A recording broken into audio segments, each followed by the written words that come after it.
الحمد لله كفى وسلام على عباده الذين اصطفى أما بعد فقد قال الله تعالى في كلامه المجيد وفرقانه الحميد أعوذ بالله من الشيطان الرجيم بسم الله الرحمن الرحيم ولا تهنوا ولا تحزنوا وأنتم الأعلون إن كنتم مؤمنين صدق الله العظيم।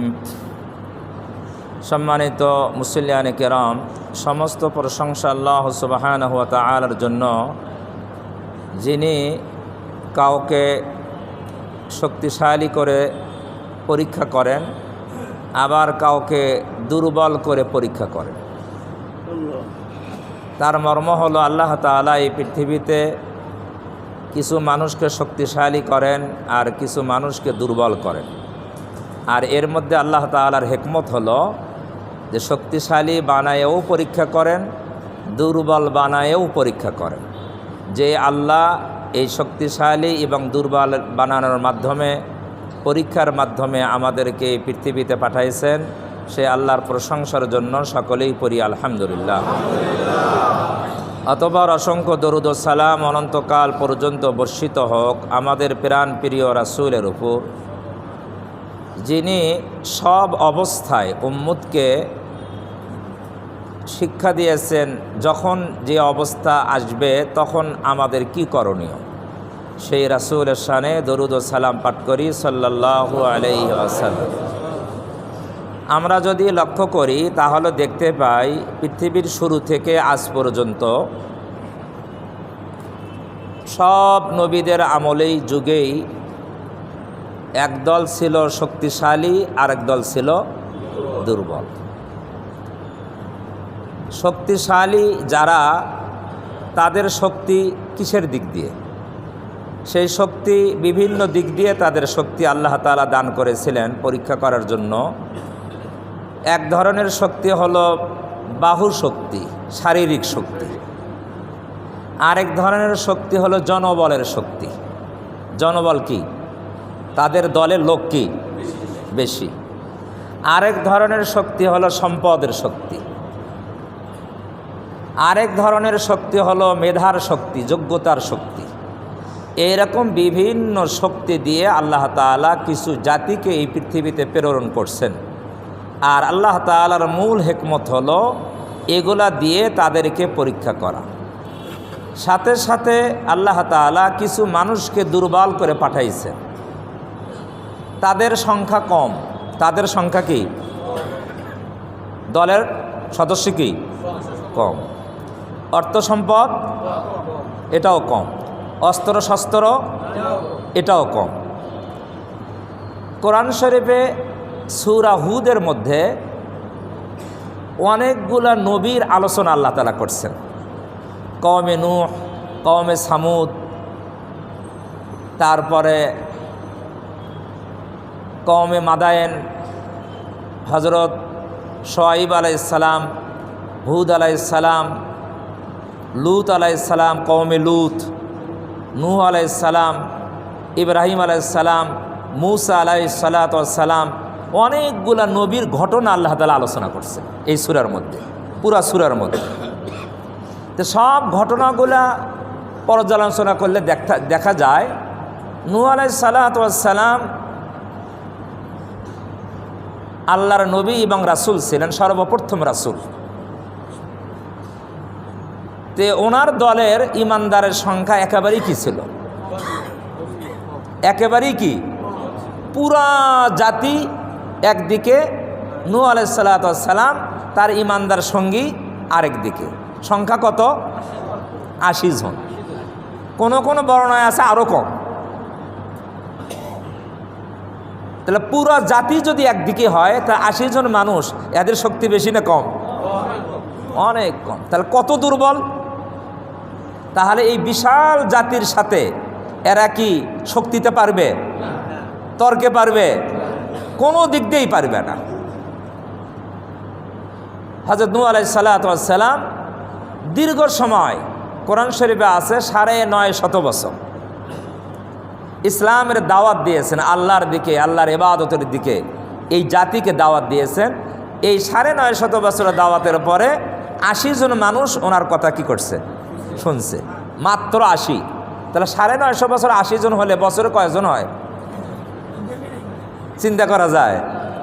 আচ্ছা বলেন, নবীর দাওয়াত কি অসম্পূর্ণ না সম্পূর্ণ? হ্যাঁ, কোন নবীর দাওয়াত অসম্পূর্ণ নয়, সব পরিপূর্ণ দাওয়াত।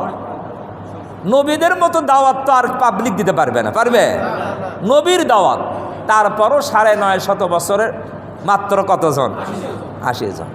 তারপরও তারা এক ছেলে কথা শোনে নেই। নাম জানেন তো? নিজের ছেলে কিনান। 4 ছেলে ছিল নূহ আলাইহিস সালামের। 3 ছেলে ঈমান আনছে, এক ছেলে কি আনে নাই? ঈমান আনে নাই। নূহ আলাইহিস সালাম আল্লাহ তাকে জানায় দিলেন যে তোমার কওমের যারা ঈমান আনছে বাকিরা কি আনবে না? ঈমান আনবে না। আল্লাহ জানায় দিলেন। তখন নূহ আলাইহিস সালাম বললেন, যদি তারা ঈমান নাই আনে তাহলে আপনি তাদেরকে ব্যবস্থা নেন। ব্যবস্থা কি হবে? আল্লাহ তাআলা বললেন, আপনি একটা নৌকা তৈরি করেন। কি? মরুভূমির দেশ। কিসের দেশ? আরব বিশ্ব মরুভূমি না, মরুভূমির দেশ। উনি যে এলাকায় বসবাস করতেন সেই এলাকা ছিল ইরাক, বর্তমান কি ইরাক। জুদি পাহাড়ের কথা কোরআন শরীফে আছে। ওনার নৌকা বন্যার পরে জুদি পাহাড়ে ঠেকছে। এই পাহাড়টা আছে ইরাকে। তা থেকে বোঝা যায় যে ওনার নবুয়তের যেই এই মিশন, এটা ইরাকের সূচনা হয়েছিল, ইরাকে। তো মরুভূমির দেশে নৌকা তৈরি করতেছেন, তো নৌকা উনি কি আগে দেখছেন? এর আগে কোনো নৌকা পৃথিবীতে কেউ দেখেনি। তাফসীরে এই আয়াতের ব্যাখ্যায় আছে যে পৃথিবীতে যত কর্ম আমরা দেখি, নতুন নতুন কর্ম, প্রত্যেকটা কর্ম আল্লাহ তাআলা নবীদেরকে ওহীর মাধ্যমে শিক্ষা দিয়েছেন। নবীদেরকে কিসের মাধ্যমে? ওহীর মাধ্যমে। নূহ আলাইহিস সালামকে আল্লাহ তাআলা ওহীর মাধ্যমে নৌকা বানানো কি করছেন? শিক্ষা দিয়েছেন। তে আল্লাহর শিক্ষা পেয়ে নূহ আলাইহিস সালাম নৌকা বানাইছে। তারা বিদ্রুপ উপহাস করা শুরু করছে, এই মরুভূমির মধ্যে এটা কী বানায়, এটা কি হবে? নূহ আলাইহিস সালাম বলতেছে, তোমরা তো কথা শোনো না, আযাব আসবে। আল্লাহর কি আসবে? বসবে। এটা আলামত হলো, কোরআন শরীফে আছে যে চুলার ভেতর থেকে পানি উঠবে। চুলার ভেতর থেকে কি উঠবে? পানি। যখন উঠতে থাকবে তখন বুঝবে যে আল্লাহর গজব কি হয়ে গেছে, শুরু হয়ে গেছে। যাই হোক, সংক্ষেপে বলি যে আল্লাহর গজব। তে আমি যে কথা বলতেছিলাম যে নূহ আলাইহিস সালাম দুর্বল ছিলেন, সংখ্যায় কম ছিল, অর্থ কম ছিল, আর পুরা জাতির শক্তি ছিল কি বেশি। এই শক্তিশালী জাতির সাথে এই দুর্বল এই সম্প্রদায়, তারা কি মোকাবেলা করতে পারে? তেমনিভাবে শুআয়ব আলাইহিস সালামের ঘটনা একই, হুদ আলাইহিস সালামের ঘটনা একই, হযরতে মূসা আলাইহিস সালামের মোকাবেলায় তো ফেরাউন, ইব্রাহিম আলাইহিস সালামের মোকাবেলায় কে? নমরুদ। তে প্রত্যেকের মোকাবেলায় শক্তিশালী রাষ্ট্র শক্তি এবং কি সেই যুগের সবচেয়ে মানুষ বেশি এই অন্যায়ের দিকে, বাতিলের দিকে, নবীদের বিপক্ষে। সবার শেষে আমাদের নবীর আগে আসলেন হযরতে ঈসা আলাইহিস সালাম।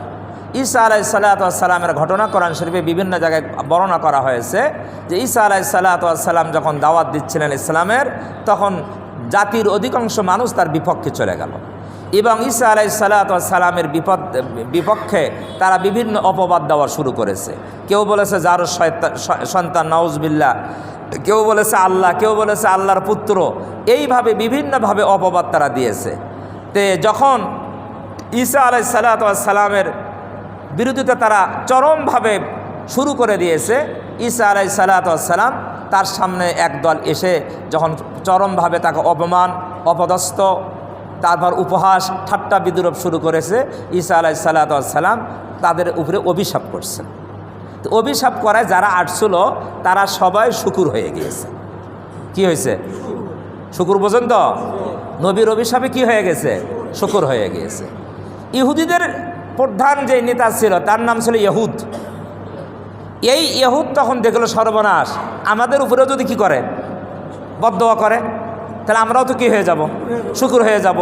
ভয় ঢুকছে না ঢোকে নাই? এই ভয় ঢুকে তো ঈমান আনার কথা, ইমান না আনে পাল্টা একটা বাহিনী পাঠিয়ে দিল যে এর বদদোয়া থেকে বাঁচতে হলে একে হত্যা করতে হবে, একে মেরে ফেলতে হবে। তখন হযরত ঈসা আলাইহিস সালাতু ওয়াস সালাম তার কিছু সঙ্গী সাথী নিয়ে এক ঘরের মধ্যে বসাচ্ছিলেন।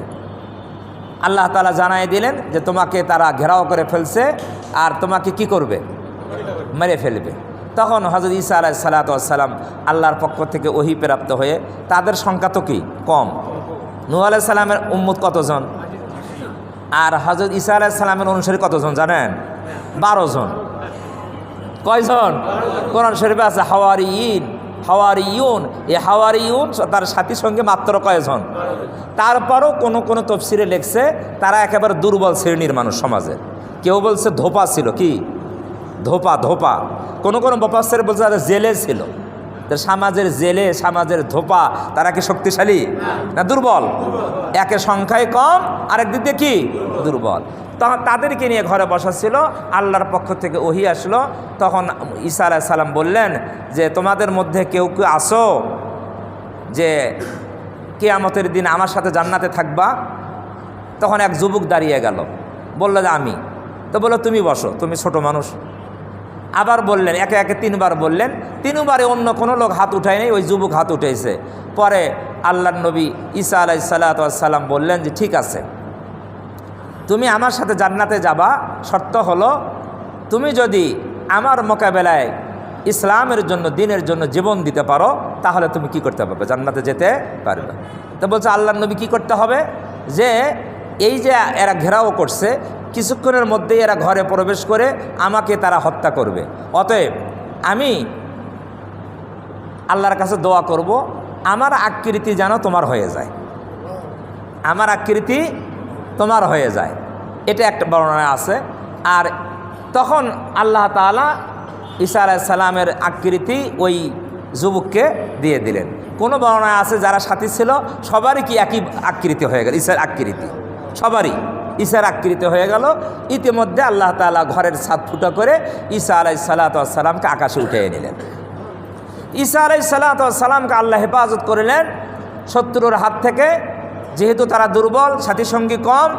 এদিকে ইহুদি বাহিনী তারা কি করলো, ঘরে প্রবেশ করলো। ঘরে প্রবেশ করে দেখে সবাই ঈসা, সবাই কি ঈসা। এই আসল ঈসাকে বলো, যদি না বলো তো সবাইকে হত্যা করব, সবাইকে কি করব, হত্যা করব। তখন ওই যুবক সে বলল যে আমি আসল ঈসা, আমি কি আসল ঈসা। তখন তাকে ধরে নিয়ে যেয়ে তাকে শুলিতে চড়ায়ে তাকে হত্যা করা হয়েছে। তখন তারা উল্লাস করা শুরু করলো, ঈসাকে আমরা কি করেছি, হত্যা করেছি, শুলিতে চড়াইছি।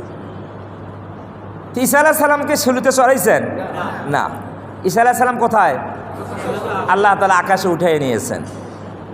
তে তাদের কথাটা কোরআন শরীফে আল্লাহ তাআলা বর্ণনা করছেন এইভাবে যে ওমা কাতালুহু ওমা সালাবুহু ওয়ালাকিন শুব্বিহা লাহুম। তারা হযরত ঈসাকে হত্যাও করে নাই, শুলিতেও চড়াইতে পারে নাই। ওয়ালাকিন শুব্বিহা লাহুম, বরং তারা সন্দেহের মধ্যে পড়ে গিয়েছে। কিসের মধ্যে? এটার 2টা অর্থ। একটা সন্দেহের মধ্যে পড়ে গিয়েছে কিভাবে? একটা হলো যে ঈসা আলাইহিস সালাতু ওয়াস সালামের আকৃতি আরেকজনকে তারা কি করছে, হত্যা করছে। আর কোনো বর্ণনায় আছে তারা তাদের লোককে ওখানে ঢুকিয়ে দিয়েছিল ঈসাকে গ্রেপ্তার করার জন্য। তো সেই লোক ঈসার আকৃতি হয়ে গেছে, সেই লোকই কি হয়ে গেছে, তাদের লোক ঈসার আকৃতি হয়েছে। সে তো রুমের মধ্যে ঈসাকে খুঁজে পায় নাই, এরপরে যখন বের হয়েছে তখন তারা মনে করছে এই তো কি ঈসা। তখন তারা ওই ব্যক্তিকে হত্যা করে।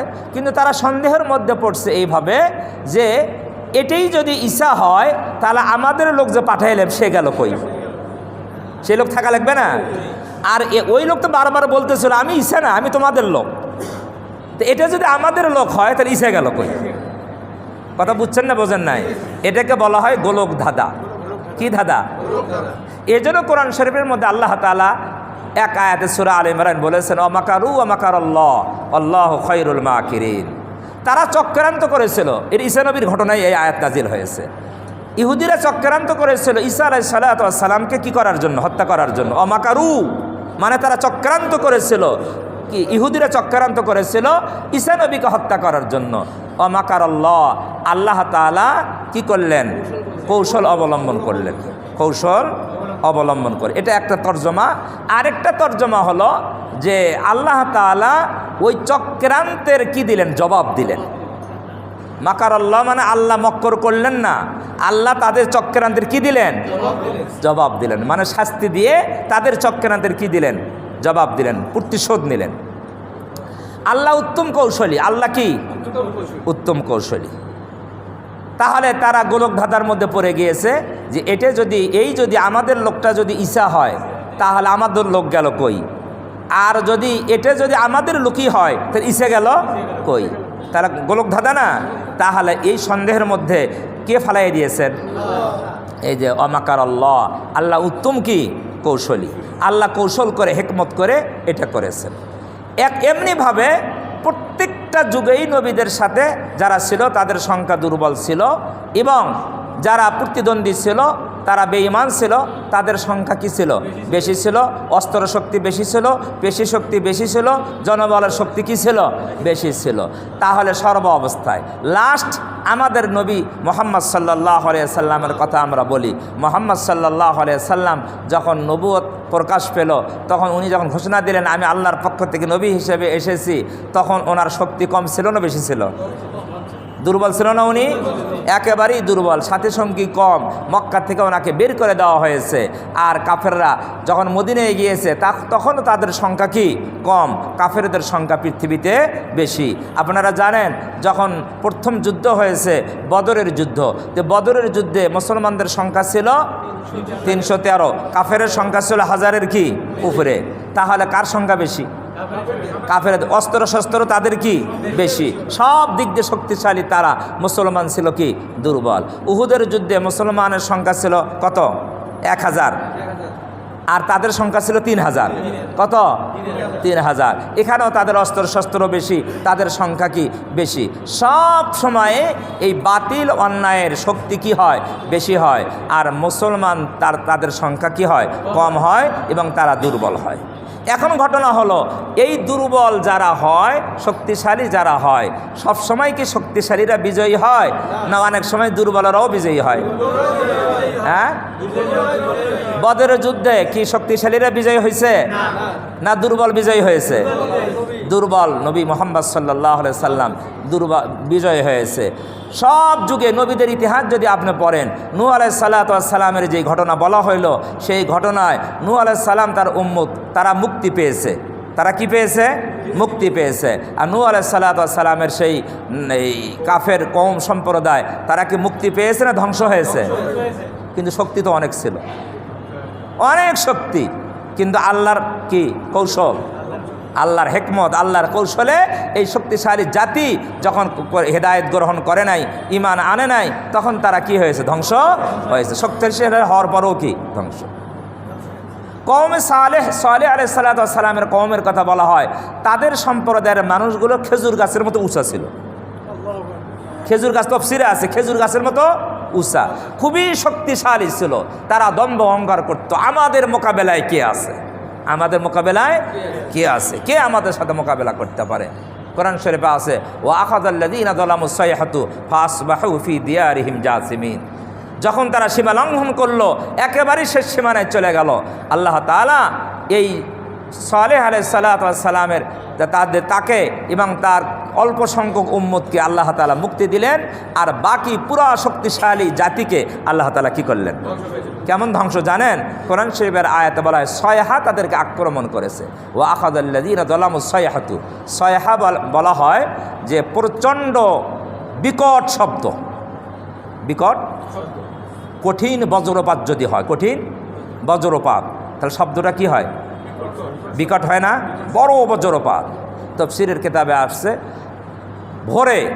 ভোরবেলায় তাদেরকে আল্লাহ তাআলা 3 দিন সময় দিয়েছিলেন। আল্লাহর নবী কয়দিন?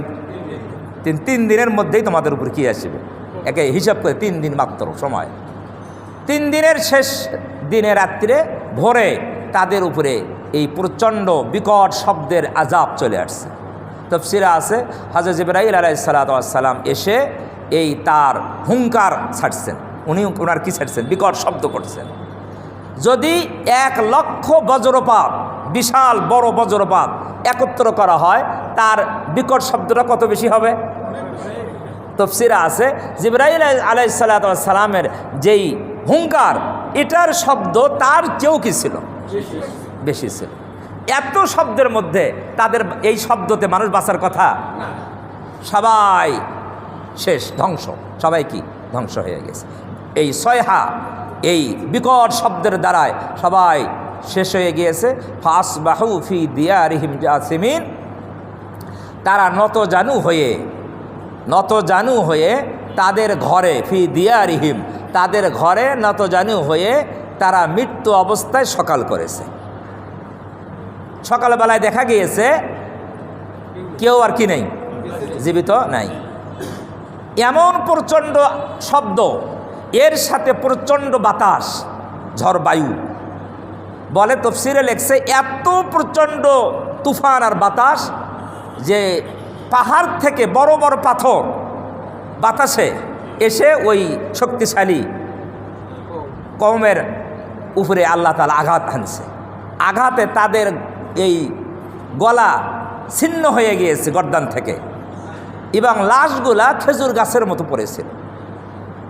এমনভাবে কোরআন শরীফে কাল্লাম ইয়াগুনাউ ফিহা, এমনভাবে তাদেরকে নিশ্চিহ্ন করা হয়েছে, মনে হয় যে সেখানে কোনো মানুষই বসবাস করে নাই। এখন চিন্তা করা যায়, এমন শক্তিশালী বাহিনীকে আল্লাহ গজব দিয়ে ধ্বংস করছে। কওমে সামুদকে এইভাবে ধ্বংস করছে, কওমে নূহকে প্লাবন দিয়ে ধ্বংস করছে, ফেরাউনকে কি করেছে? প্লাবন দিয়ে, সাগরের পানি দিয়ে কি করেছে? ধ্বংস করে দিয়েছে। কাউকে ভূমিকম্প দিয়ে কি করেছে? মাটি গ্রাস করেছে। কারণ মাটি গ্রাস করেছে, ভূমিকম্প দিয়ে ধ্বংস করে দেওয়া হয়েছে। এক এক সময় এক এক আযাব দিয়ে এই বড় বড় শক্তিশালী বাহিনীকে আল্লাহ তাআলা ধ্বংস করেছেন। আবার সেই সময়ে যারা ঈমানদার মুসলমান নবী রাসূল ছিলেন, তাদেরকে আল্লাহ তাআলা কি করেছেন? হেফাজত করেছে। কোরআন শরীফে বহু জায়গায় এই ঘটনাগুলো আলোচনা করা হয়েছে যে দুর্বলদেরকে আল্লাহ হেফাজত করেছেন, আর শক্তিশালী যারা অহংকার করত তাদেরকে কি করেছেন? ধ্বংস করেছেন। মক্কার বড় বড় লিডার কাফের যারা ছিল, তাদেরকেও আল্লাহ কি করেছেন? ধ্বংস করেছেন। বড় বড় কাফের লিডার, তাদেরকেও ধ্বংস করেছেন। মুহাম্মদ সাল্লাল্লাহু আলাইহি সাল্লামকে আল্লাহ তাআলা বিজয় দান করেছেন, মুসলমানদেরকে বিজয় দান করেছেন। এটা হলো আল্লাহর হিকমত। এই জন্য আমরা যারা, যদি আমরা ঈমান নিয়ে থাকতে পারি, ঈমান অবস্থায় যদি আমরা থাকতে পারি, তাহলে আমাদের যত বড় শত্রুই থাকুক না কেন, তাদের শক্তি সামর্থ্য যতই বেশি থাকুক না কেন, তাদের চক্রান্ত, তাদের এই যতই বেশি হোক না কেন, কোনো ভয়ের কোনো কারণ নাই। আমি এত কথা বললাম, এগুলো সব ভূমিকা স্বরূপ। মূল কথা এখন আসতেছে। মূল কথা আপনারা জানেন, আমাদের বাংলাদেশ নিয়ে অনেক ষড়যন্ত্র হচ্ছে, জানেন কি জানেন না? পেপার পত্রিকায়, ইউটিউব, ফেসবুক ভরে গিয়েছে। অনেক ষড়যন্ত্র হচ্ছে, অনেকভাবে বিভিন্নভাবে ষড়যন্ত্র করা হচ্ছে। বাংলাদেশকে দখল করে নেওয়া হবে, রংপুর বিভাগকে দখল করে নেওয়া হবে। ষড়যন্ত্র হচ্ছে না? আবার এই ষড়যন্ত্রে মুসলমান যদি পা দেয়, তার জন্য একটা, আমার মনে হয়, আমি গবেষণা করে যেটা দেখলাম, আমাদের রংপুর বিভাগের গাইবান্ধা জেলার পলাশবাড়ির একটা গ্রামের মধ্যে হোসেনপুর ইউনিয়নে একটা মূর্তি, একটা নয়, শত শত মূর্তি তৈরি করা হচ্ছে। 81 ফুট লম্বা একটা মূর্তি। আপনারা কি শুনছেন?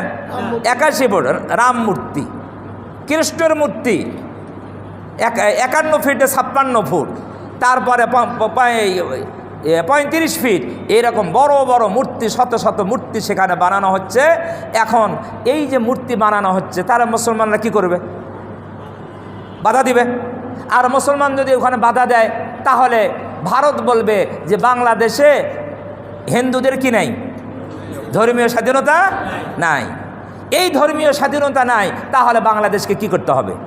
আক্রমণ করতে হবে। তাহলে এটা হলো চক্রান্ত। এটা কি? এই মূর্তি বানানো নয়, উঁচা মূর্তি বানানো নয়, এটা হলো কি? ষড়যন্ত্র। একেবারে ওই ইহুদিদের মতো চক্রান্ত শুরু করেছে এরাও। মাকারু, এই মাকারু কর্তা হলো ইহুদিরা। আমার মনে হয় এরা সর্বযুগে যারাই চক্রান্ত করবে, তারাই এই মাকারুর কর্তা হবে। হিন্দু যদি চক্রান্ত করে তাহলে এই মাকারুর কর্তা তারাই সর্বযুগে কিয়ামত পর্যন্ত। ইসলামের বিরুদ্ধে, মুসলমানদের বিরুদ্ধে যারা চক্রান্ত করবে তারাই হলো এই মাকারু, অর্থাৎ তারা চক্রান্ত করতেছে যে মুসলমানদেরকে নিশ্চিহ্ন করার জন্য, মুসলমানদেরকে নিশ্চিহ্ন করার জন্য, মুসলমানদের শক্তিকে খর্ব করার জন্য। একেবারে মুসলমান যেই কথা বলবে জঙ্গি তুকমা দিয়ে তাদেরকে ধ্বংস করে দেওয়ার জন্য এগুলো একটা চক্রান্তর ফাঁদ পেতেছে। আমাদেরকে সাবধান থাকতে হবে, আমরা যেন বিজাতি, হিন্দু, অমুসলিম তাদের চক্রান্তের ফাঁদে যেন পা না দিই। আমাদেরকে কি থাকতে হবে? সাবধান থাকতে হবে। তবে আমরা যেহেতু ইমানদার, আমরা যেহেতু মুসলমান, আমাদের ভরসা রাখতে হবে কার উপরে? কার উপরে? আল্লাহর উপরে। ওমান ইয়াতাওয়াক্কাল আলাল্লাহ ফাহুয়া হাসবু। যে ব্যক্তি আল্লাহর উপর ভরসা করে আল্লাহ তার জন্য কি হয়ে যায়? যথেষ্ট হয়ে যায়। পুরা জাতি একদিকে, নবী 12 জন উম্মত নিয়ে কি আরেকদিকে, পুরা জাতি একদিকে, নূহ আলাইহিস সালাতু ওয়াস সালাম মাত্র 81 জন উম্মতকে নিয়ে কি আরেকদিকে। তাহলে প্রত্যেক নবীর ঘটনা দেখলে আমরা বুঝতে পারি আমাদের নবী যখন ইসলামের দাওয়াত দিয়েছে তখন তো একাই, মক্কায় কি একাই। তারপরে না আস্তে আস্তে কিছু লোক তার কথা গ্রহণ করেছে, তার দিকে, তার দলে এসেছে, সংখ্যায় একেবারেই কি নগণ্য, একেবারেই কি কম। কিন্তু আল্লাহ তাআলা যারা হকের পক্ষে থাকবে তাদেরকে কি করবেন না? নিশ্চিহ্ন করবেন না। অতএব বাতিলের চক্রান্ত যত বড়ই হোক, যত শক্তিশালী হোক, যত বাতিল সংখ্যায় যত বেশিই হোক, বাতিল যত সংখ্যায় অস্ত্র শস্ত্রে সুসজ্জিত হোক না কেন, বাতিলকে ভয় করার কিছু নাই। কেন? আল্লাযীনা আমানু ইয়াকাতিলুনা ফি সাবিলিল্লাহ। ইমানদার যারা তারা আল্লাহর পথে কি করে? লড়াই করে। ওয়াল্লাযীনা কাফারু ইয়াকাতিলুনা ফি সাবিলিত তাগুত। আর বেঈমান যারা তারা তাগুতের সাথে কি করে? পথে লড়াই। আউলিয়া আর শয়তান, ফাকাতিলু আউলিয়া আর শয়তান না, ওয়াল্লাযীনা কাফারু ইয়াকাতিলুনা ফি সাবিলিত তাগুত। তাগুতের পথে তারা কি করে? সংগ্রাম করে, লড়াই করে। আল্লাহ বলেন ফাকাতিলু, হে ইমানদারেরা তোমরা লড়াই করো, সংগ্রাম করো, ফাকাতিলু আউলিয়া আর শয়তান, শয়তানের বন্ধুদের সাথে। শয়তানের বন্ধু কারা? ইমানদারেরা শয়তানের বন্ধু। শয়তানের বন্ধু হলো সমস্ত অমুসলিম। সমস্ত কি? এরা কার বন্ধু? আল্লাহু ওয়ালিয়ুল্লাযীনা আমানু। আর ইমানদারদের বন্ধুকে আল্লাহ। ইমানদার মুসলমানের বন্ধুকে আল্লাহ। আর শয়তান সমস্ত অমুসলিমের বন্ধু, বেঈমানের বন্ধু হলো কে? শয়তান। এই জন্য আল্লাহ বলছেন ফাকাতিলু আউলিয়া আর শয়তান, হে ইমানদারেরা শয়তানের বন্ধুদের সাথে তোমরা লড়াই করো। তা লড়াই করতে গেলে মুসলমানের সংখ্যা কম, অস্ত্র কম, শক্তি কম, পয়সা কম, সব কম না? আমরা তো দুর্বল। তা দুর্বল শক্তিশালীর সাথে কেমন যুদ্ধ করব? কেমনে লড়াই করব? আল্লাহ ভয় যেন আমরা না করি, এই জন্য আল্লাহ আমাদেরকে বুঝাইয়ে দিচ্ছেন ইন্না কাইদাশ শাইতানে কানা দাঈফা। ও আমার ইমানদার বন্ধুরা, ও মুসলমানেরা, ভালো করে শোনো, শয়তানের চক্রান্ত, ইন্না কাইদাশ শাইতানে কানা দাঈফা, শয়তানের চক্রান্ত এটা একেবারেই কি দুর্বল। শয়তানের চক্রান্ত কি না শক্তিশালী? যতই চক্রান্ত করুক শয়তানের চক্রান্ত কি দুর্বল। কোরআন শরীফে সূরা আনকাবুতের মধ্যে নবীদের অবাধ্য উম্মতের শাস্তির কথা আলোচনা করার পরে আল্লাহ বলছেন মাসালুল্লাযীনা ইত্তাখাযু মিন দুনিল্লাহি আউলিয়া কামাসালিল আনকাবুত। এই যারা অবাধ্য অমুসলিম, নবীদের কথা যারা মানে না, যারা বেঈমান হয়ে গিয়েছে, তাদের দৃষ্টান্ত আল্লাহ উদাহরণ দেন মাসালুল্লাযীনা ইত্তাখাযু মিন দুনিল্লাহি আউলিয়া কামাসালিল আনকাবুত। কাফের বেঈমান যারা, তাদের দৃষ্টান্ত হলো এমন যে মাসালুল্লাযীনা ইত্তাখাযু মিন দুনিল্লাহ, তারা আল্লাহকে বাদ দিয়ে আউলিয়া, মাসালুল্লাযীনা ইত্তাখাযু মিন দুনিল্লাহি আউলিয়া কামাসালিল আনকাবুত, আল্লাহকে বাদ দিয়ে তারা যা গ্রহণ করেছে সেটা হলো মাকড়সার মতো। কিসের মতো? মাকড়সার মতো। তাদের দৃষ্টান্ত আল্লাহ বলেন তারা আল্লাহকে বাদ দিয়ে যাদেরকে গ্রহণ করেছে তাদের দৃষ্টান্ত হলো কাফের বেঈমানের দৃষ্টান্ত হলো মাকড়সার মতো, কামাসালিল আনকাবুত, মাকড়সার মতো। এরপরে আল্লাহ বলে ইত্তাখাযাত বাইতা, এই মাকড়সা নিজের জন্য ঘর বানায়। মাকড়সা কি বানায়? ঘর বানায়। মাকড়সার ঘর দেখছেন তো? হ্যাঁ, মাকড়সা ঘর বানায়। ওয়া ইন্না আওহানাল বুয়ুতি লাবাইতুল আনকাবুত। আল্লাহ বলেন পৃথিবীতে যত ঘর আছে সবচেয়ে দুর্বল ঘর কোনটা? মাকড়সার ঘর। আসলে বাস্তব কি বাস্তব না? মাকড়সার ঘরের চেয়ে দুর্বল ঘর আর ঘরের মধ্যে যদি মাকড়সা জাল বেঁধে ঘর বানায়, আর একটা মা যদি ঝাড়ু দিয়ে কি করে? কাজের মেয়ে, তাহলে কি অবস্থা? ঘর থাকে? মানুষ যখন কারো আশ্রয় চায় বাঁচার জন্য, কিসের জন্য? বিপদে পড়ছে মুক্তির জন্য কারো আশ্রয় চায়। এখন আশ্রয় চাইলে শক্তিশালী ব্যক্তি, শক্তিশালী জায়গায় আশ্রয় চাইতে হয়। এখন যদি মাকড়সার কাছে আশ্রয় চায়, মাকড়সার ঘরের কাছে কি চায়? আশ্রয় চায়, তারা বলেন ওই আশ্রয় থেকে সে মুক্তি পাবে? কারণ সবচেয়ে দুর্বল ঘর কি? মাকড়সা। তা আল্লাহ উদাহরণ দিয়েছে, আল্লাহকে বাদ দিয়ে যারা অন্যদেরকে কি করে? উপাস্য হিসেবে গ্রহণ করে, তাদের দৃষ্টান্ত হলো মাকড়সার মতো। মাকড়সা যেমন ঘর বানায়, এই ঘর তো একেবারেই দুর্বল ঘর। এই ঘরে যেমন আত্মরক্ষা করা সম্ভব নয়, তাদেরও আত্মরক্ষার কোনো উপায় নাই। তাদের কি নেই আত্মরক্ষার? আল্লাহর গজব যখন চলে আসবে, তারা কি আত্মরক্ষা করতে পারছে? পারে নাই, পারবেও না। আল্লাহর গজব যখন চলে আসবে, তাদের আত্মরক্ষা তারা করতে পারে নাই, পারবেও না। এই জন্য আল্লাহ উদাহরণ দিয়ে আমাদেরকে বুঝাইছেন যে তাদের শয়তানের চক্রান্ত দুর্বল। আবার উদাহরণ দিয়েছেন যে তাদের উদাহরণ হলো মাকড়সার সাথে, মাকড়সার ঘরের সাথে মাকড়সার মতো তারা দুর্বল।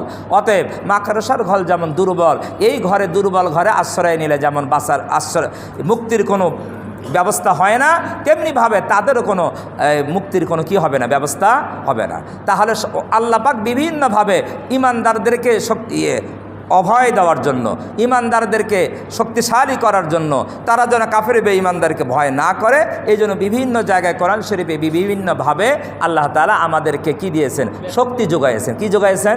শক্তি যোগাইছেন। আমি যে আয়াত পড়েছি আজকে সূরা আলে ইমরানের একটি আয়াত, ওয়ালা তাহিনু ওয়ালা তাহজানু ওয়া আনতুমুল আলাউনা ইন কুনতুম মুমিনিন, এই আয়াতটা মূলত নাজিল হয়েছে উহুদ যুদ্ধের পরে।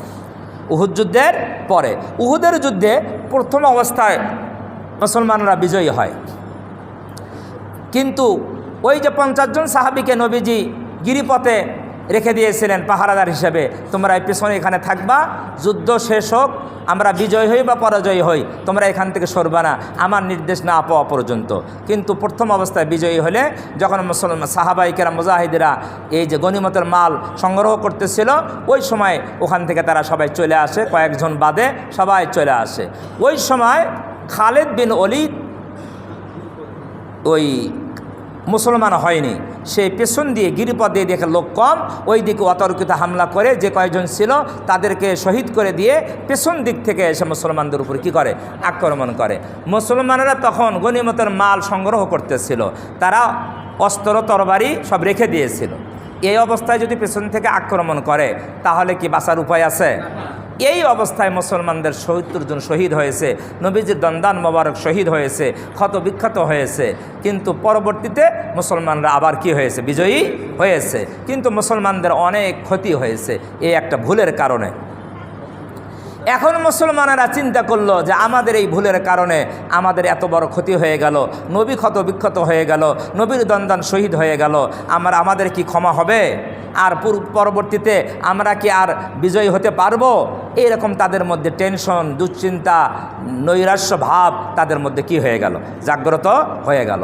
তখন আল্লাহ তাআলা এই মুহূর্তে এই আয়াত নাজিল করলেন, ওয়ালা তাহিনু ওয়ালা তাহজানু। ও মুসলমানেরা, ও সাহাবায়ে কেরাম, ও উহুদের মুজাহিদরা, শোনো, ওয়ালা তাহিনু, তোমরা নিরাশ হয়ো না, তোমরা দুঃখ করো না।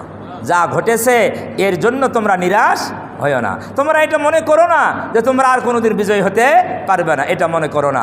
আর যা হয়ে গিয়েছে, ঘটে গিয়েছে, এর জন্য তোমরা দুঃখ করো না। ওয়ালা তাহজানু, তোমরা চিন্তাও করো না, ভবিষ্যতের জন্য কোনো চিন্তা করো না। আল্লাহ শর্ত দিয়ে দিলেন, ওয়া আনতুমুল আ'লাউনা, তোমরাই বিজয়ী হবে। আল্লাহ কি বললেন? তোমরাই কি হবে? বিজয়ী হবে। আল্লাহ একটা শর্ত দিয়েছেন, ইন কুনতুম মুমিনিন, যদি তোমরা মুমিন হও, যদি তোমরা মুমিন হও, তাহলে বিজয়ী কে হবে? মুমিনরাই বিজয়ী হবে। কাফেরদের শক্তি যত বেশি হোক, তাদের চক্রান্ত যত বেশি হোক, চক্রান্ত অস্ত্রে শস্ত্রে যত তারা বেশি হোক, সম্পদে যতই বেশি হোক, আর মুসলমানরা যতই দুর্বল হোক, কিন্তু মুসলমান যদি ইমানের গুণে গুণান্বিত থাকে, ইমানের উপরে প্রতিষ্ঠিত থাকে, আল্লাহকে ভয় করে চলে, আল্লাহর উপরে পরিপূর্ণ তাওয়াক্কুল করে, তাহলে মুসলমানরাই কি হবে? এই ওয়াদাকার। তা আল্লাহর ওয়াদা কি সত্য না মিথ্যা? আল্লাহর ওয়াদার ব্যাপারে আমাদের কোনো সন্দেহ করা উচিত না। আল্লাহর ওয়াদার ব্যাপারে কোনো সন্দেহ করা যাবে না। এই জন্য অমুসলিমরা আমাদের বিরুদ্ধে, আমাদের স্বাধীনতার বিরুদ্ধে, সার্বভৌমত্বের বিরুদ্ধে, আমাদের অখণ্ড আমাদের দেশের বিরুদ্ধে যতই ষড়যন্ত্র করুক না কেন, এই দেশের মুসলমান, সংখ্যাগরিষ্ঠ মুসলমানরা যদি ইমানের গুণে গুণান্বিত থাকে, আল্লাহর উপরে ভরসা করে, আমি আল্লাহর কসম করে বলতে পারি, যত পরাশক্তি হোক এই মুসলমানদেরকে পরাজয় করতে পারবে না। এখন কি মুসলমানের পক্ষ থাকবেন? না, মুসলমানদের শক্তি কম, এই জন্য তাদের পক্ষে থাকা যাবে না। পার্শ্ববর্তী যারা অমুসলিম, তাদের শক্তি বেশি, তাদের পক্ষ নিতে হবে। কি মনে করেন? হ্যাঁ, আমরা মুসলমানদের মধ্যেও অনেকেই হীনমন্যতায় ভুগি। আমরা হীনমন্যতায় ভুগি। আমরা মনে করি আমরা তো ছোট্ট দেশ, চতুর্দিকেই অমুসলিম দেশ, আমাদেরকে যদি চতুর্দিক থেকে ঘেরাও করে, আমরা পালাবো কোথায়? আমাদের তো পালানোর কোনো জায়গা নাই বঙ্গোপসাগর ছাড়া, ঠিক কি না? এটা আমরা অনেকেই ভাবি, অনেকেই বলি, আসলে ভাবার কোনো কারণ নাই। মুসলমানদের ইমানকে মজবুত করতে হবে। মুসলমানদের কি করতে হবে? ইমানকে মজবুত করতে হবে। সদা সর্বদা আল্লাহর উপরে ভরসা করতে হবে। যত শক্তিশালী তারা থাকুক না কেন, তাদের শক্তি মাকড়সার জালের মতো। তাদের চক্রান্ত যত বড়ই হোক না কেন, তাদের চক্রান্ত একেবারেই দুর্বল চক্রান্ত। অতএব মুসলমানই বিজয়ী হবে, ইমানদারদাই বিজয়ী হবে, ইমানদারের পক্ষই থাকতে হবে। মুসলমানের দেশে থাকে, মুসলমানের নাম ধারণ করে, মুসলমানের বংশে জন্মগ্রহণ করে কেউ যদি হীনমন্যতায় ভোগে, আর যদি মনে করে না মুসলমানের পক্ষ নিলে নিজেকে বাঁচানো যাবে না, যদি রংপুর বিভাগ যদি কি হয়ে যায়, ভারত হয়েই যায়, তাহলে বাঁচা যাবে? তাহলে ভারতের পক্ষ নিতে হবে। কার পক্ষ? ভারতের পক্ষ। এইরকম বুদ্ধিজীবী আমাদের দেশে আছে না নাই? ইউটিউবে দেখেন, তারা বক্তব্য দিচ্ছে এরকম, তারা আমাদের দেশের বিরুদ্ধে তারা কথা বলতেছে। একজন এই কি চৈতালি, একজন হিন্দু অ্যাডভোকেট, এর হাইকোর্টে না সুপ্রিম কোর্টের হিন্দু, সে বলেছে হিন্দুদের, এই দেশের হিন্দুদের আলাদা একটা প্রদেশ দরকার, আলাদা প্রদেশ দরকার। এরা বলে রংপুর বিভাগ নিবে, আর উনি বলে আলাদা প্রদেশ দরকার। তাহলে দুইটা কথার মিল আছে না নাই? মিল আছে না নাই? তাহলে তারা ষড়যন্ত্র করতেছে যে রংপুর বিভাগকে আলাদা প্রদেশ বানায়ে সারা বাংলাদেশের হিন্দুদেরকে এখানে নিয়ে আসবে, রংপুরের মুসলমানদেরকে অন্য জায়গায় কি ট্রান্সফার করবে। এটা হলো তাদের কি চক্রান্ত। আচ্ছা বলেন, এই ভয়ে, তাদের ভয়ে হীনমন্যতায় ভুগে মুসলমানরা কি তাদের পক্ষ নেবেন না মুসলমানের পক্ষ থাকবেন? আমি এই কথা বলেই শেষ করে দিব, হীনমন্যতায় যদি ভোগেন তাহলে কিন্তু কাজ হবে না, আপনিই বিপদে পড়বেন। এই অমুসলিমরা যখন বিপদে পড়বে, আল্লাহর গজবে নিমজ্জিত হবে, তখন আপনি মুসলমান নাম নিলেও, মুসলমানের সাথে বংশের লোক হলেও আপনার বাঁচার কোনো উপায় থাকবে না। উদাহরণ আল কোরআন, কোরআন শরীফে হযরত নূহ আলাইহিস সালাতু ওয়াস সালাম, তার ছেলে কিনান ভাবছিল আমার বাপের উম্মত তো মাত্র 80 জন। কয়জন? পরিবার সহ উম্মত কতজন? আর পুরা জাতি কি তার বিপক্ষে। তা আমি কি এই দুর্বলের পক্ষে নেব না শক্তিশালীর পক্ষ নেব? দেখছেন কিনানের যুক্তি, শক্তিশালীর পক্ষে আমি নিব, তার আমার বাপের পক্ষে থাকা যাবে না, দুর্বলের পক্ষ নিলে বাঁচা যাবে না। সেই কিনান নবীর পুত্র হয়েও এই বুদ্ধি, এই হীনমন্যতায় ভুগে সে বাতিলের পক্ষ নিয়েছে, শক্তিশালীর পক্ষ নিয়েছে, কিন্তু বাবার পক্ষ নেয় নাই। এখন আসেন, বাবার পক্ষ না নেওয়ার কারণে সেই শক্তিশালী কিনান সে কি বাঁচতে পারছে না ধ্বংস হয়েছে? হ্যাঁ, নূহ আলাইহিস সালাতু ওয়াস সালাম তার 80 জন উম্মতকে নিয়ে সমস্ত প্রাণীর জোড়ায় জোড়ায় যখন নৌকায় উঠায় নিলেন, আকাশ থেকে বৃষ্টি পড়া শুরু হলো, জমিন থেকেও পানি উঠতে শুরু হলো। কোনো কোনো বর্ণনা আছে 40 দিন লাগাতার বৃষ্টি হয়েছে, মুষলধারে বৃষ্টি, এবং নিচ থেকে পানি উঠেছে। সারা পৃথিবী একেবারেই পানির নিচে। নৌকা চলতেছিল, নৌকা তাদেরকে নিয়ে চলতেছিল যারা নৌকা আরোহণ করেছে, নৌকা চলতেছিল। হযরত নূহ আলাইহিস সালাতু ওয়াস সালাম কিনানকে দেখতে পেলেন, তার ছেলেকে, যে কিনানের বুক পর্যন্ত পানি হয়েছে। কি পর্যন্ত? কিনান অনেক লম্বা ছিল, অনেক কি ছিল? লম্বা ছিল। নূহ আলাইহিস সালাম যদিও তার ছেলে কাফের, কিন্তু বাবা হিসেবে তার একটা ভক্তি মহব্বত স্নেহ ছিল। এই জন্য কিনানকে ডাক দিয়ে বলে, আমার ছেলে, তুমি কাফেরদের দলকে ছেড়ে দিয়ে আমাদের সাথে নৌকায় ওঠো, যদি বাঁচতে চাও ওঠো, নৌকায় ওঠো, তুমি চলে আসো।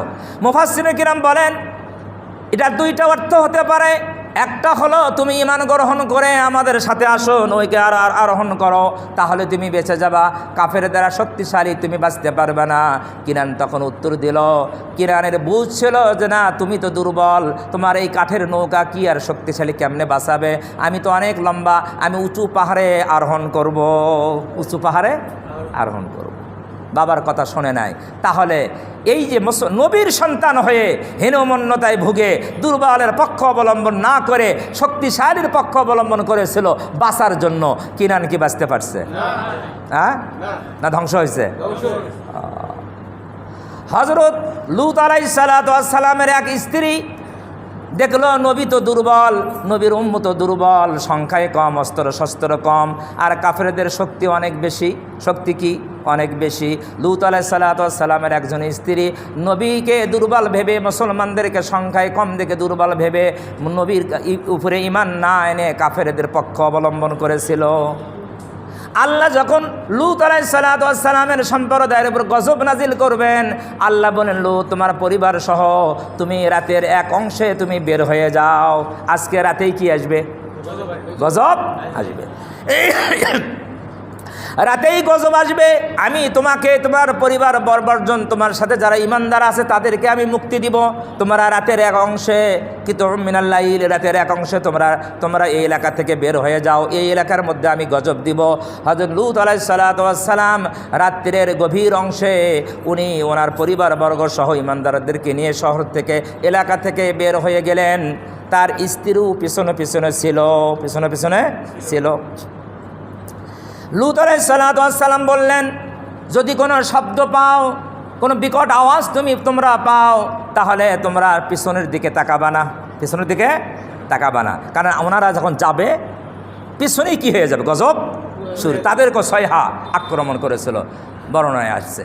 বিশাল আযাব, তার মধ্যে মূল আযাব ছিল যে হযরত জিবরাইল আলাইহিস সালাতু ওয়াস সালাম ওই পুরা এলাকাটা, 4টে এলাকা ছিল, 4টে এলাকা লূত আলাইহিস সালাতু, যারা তার নাফরমান ছিল, পুরা এলাকাটা, জমিনটা একেবারে জমিনের নিচে হাত ঢুকিয়ে দিয়ে জমিন আকাশে নিয়ে গিয়েছে। ফাআলিয়াহা ওয়া সাফিলাহা, কোরআন শরীফে আছে, তার উপরকে একেবারেই নিচ করে দিয়েছে। এই যে উপর ছিল, এটা কি? নিচ। ওই সম্প্রদায় জনপদকে ফাআলিয়াহা ওয়া সাফিলাহা, একেবারে উপরকে নিচ করে দিয়েছে। এটা হলো মৃত সাগর, নাম শোনেন নাই? ডেড সি নাম শুনছেন তো? এটাই সেই সাগর, কোনো সাগরের সাথে সম্পর্ক নাই। পুরা ওই এলাকা একটা সাগরে পরিণত হয়ে গিয়েছে আল্লাহর গজবে। পুরা জাতি শক্তিশালী ছিল, ধ্বংস হয়ে গিয়েছে। লূত আলাইহিস সালাতু ওয়াস সালামের স্ত্রী মনে করেছিল শক্তিশালীর পক্ষ অবলম্বন করলে বাঁচা যাবে, এই জন্য লূত আলাইহিস সালাম দুর্বল ছিলেন, তার পক্ষ অবলম্বন করে নাই, এই জন্য ওই স্ত্রীও কী হয়েছে? ধ্বংস হয়েছে। তাহলে মুসলমান, হ্যাঁ জর্ডানে, তাহলে আমরা যারা মুসলমান হয়েও মনে করতেছি মুসলমান তো দুর্বল, বাংলাদেশের সরকার দুর্বল, জনগণ তো দুর্বল, সংখ্যায় কি কম, তাহলে আমরা কি পার্শ্ববর্তী দেশের সাথে পারবো? 1 ঘন্টাও তো যুদ্ধ করা লাগবে না, বাংলাদেশ দখল করে নিবে। বলে কি বলে না? বলে না। এটা কারো পক্ষেই সম্ভব নয়। মুসলমানের সাথে কে আছে? এটা শুধু মুখে বললে হবে না, অন্তর দিয়ে বলতে হবে। কি দিয়ে? অন্তর দিয়ে বলতে হবে। মুমিনরাই বিজয়ী হবে, অমুসলিমরা পরাজিত হবে। এটা আল্লাহর কথা। আমাদেরকে ঈমান মজবুত রাখতে হবে। কি রাখতে হবে?